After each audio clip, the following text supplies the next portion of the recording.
the silent revolution of the healed empath.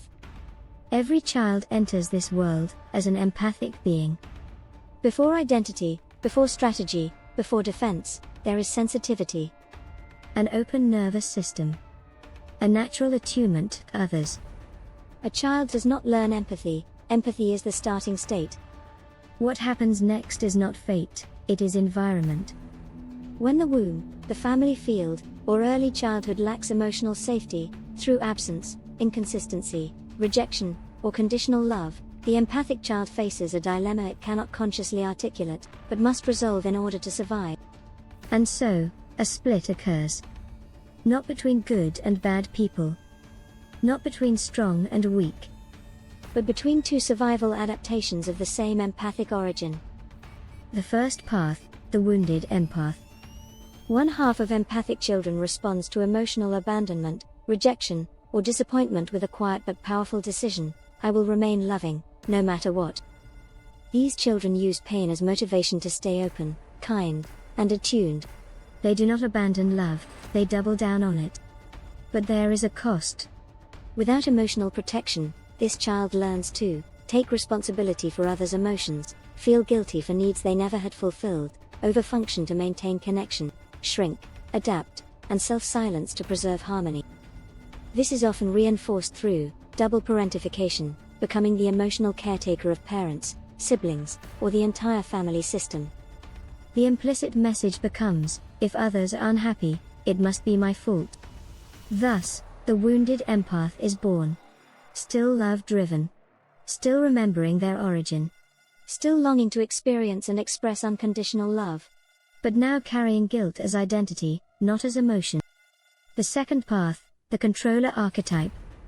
The other half of empathic children reaches a different conclusion: love is unsafe. Their experiences teach them that love can be withheld, manipulated, or used as leverage. Emotional vulnerability becomes associated with humiliation, powerlessness, or loss of control. So they adapt differently. Rather than staying open, they armor up. They decide to control before being controlled, to dominate before being diminished, to perform, hoard, suppress, or overpower, to make themselves indispensable, untouchable, or feared. Love, once experienced as extortion, is now used as extortion. These children grow into identities such as the ruler, the dominator, the controller, the narcissist, and even the helpless one, who weaponizes victimhood to control the relational field. This group does not lack the desire for love. They lack trust in it. Their fear of not being emotionally good enough runs so deep that love itself becomes suspect, something to manage, not surrender to. How the world became this way. These two adaptations, both born from the same empathic origin, do not hold equal positions in society. The controlling half learned early that power feels safer than vulnerability. As a result, they gravitate toward leadership, institutions, systems of authority, economic and political control. They rule the field of society not because they are stronger or hold the knowledge, but because control compensates for emotional unsafety. They rule to prevent being ruled over, again.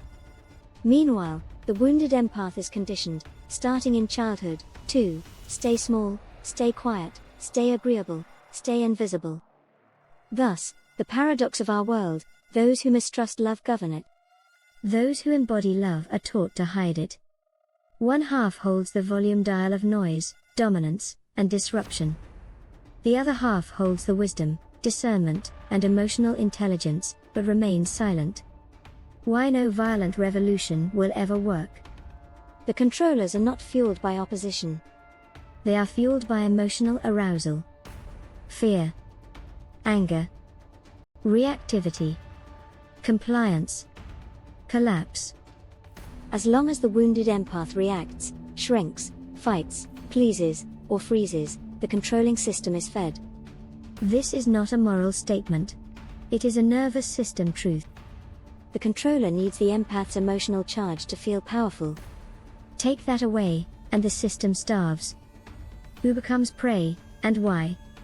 There is a painful but unmistakable pattern in both nature and society. The most common prey in real life are children, women, and the elderly. This is not coincidence, nor cruelty by chance. It is an energetic truth before it is a social one. Translated into energy archetypes, prey are those who lack access to stability, not because they are weak by nature, but because stability was never properly established or has been eroded over time. We see 3 recurring archetypal conditions. 1. The traumatized inner child. People still unconsciously operating from the wounded child state. Open, trusting, hopeful, yet without protective structure.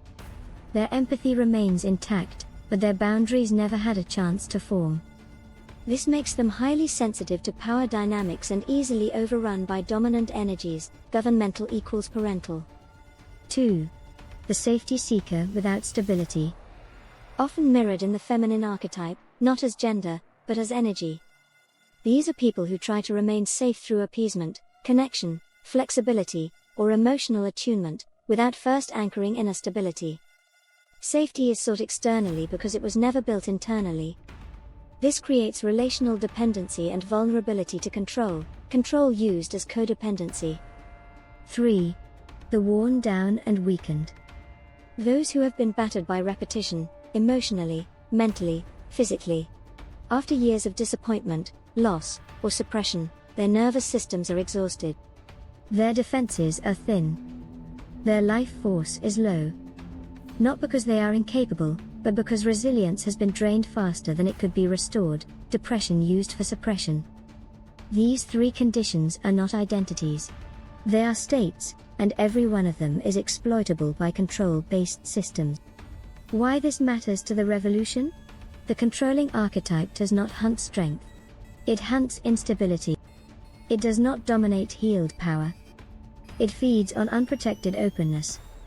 This is why the wounded empath has historically been silenced, exploited, or dismissed, while the controlling archetype rises into leadership, authority, and influence.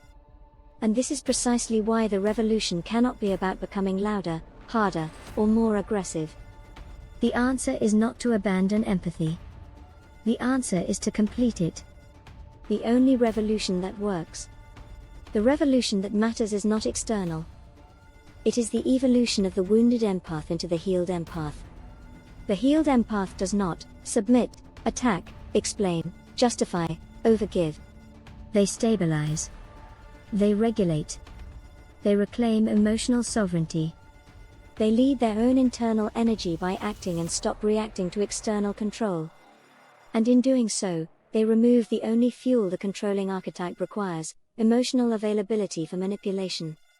This is not silence born of fear. It is silence born of grounded authority. Moving from I am scared to I am sacred. As long as the empath's identity says I am scared, they remain prey. But when healing completes the circuit, when safety and stability are restored from within, the identity shifts, I am sacred. Sacred does not mean passive. Sacred means untouchable by coercion. This is the empathic revolution, quiet, determined, unimpressed by noise. Immune to provocation. No banners. No weapons. No slogans. No enemies. No fights. Just a growing number of healed empaths who no longer feed the old system, and therefore render it obsolete. That is how worlds change. That's the only true big reset. Not by overthrowing power, but by withdrawing permission. The healed empath is no longer prey.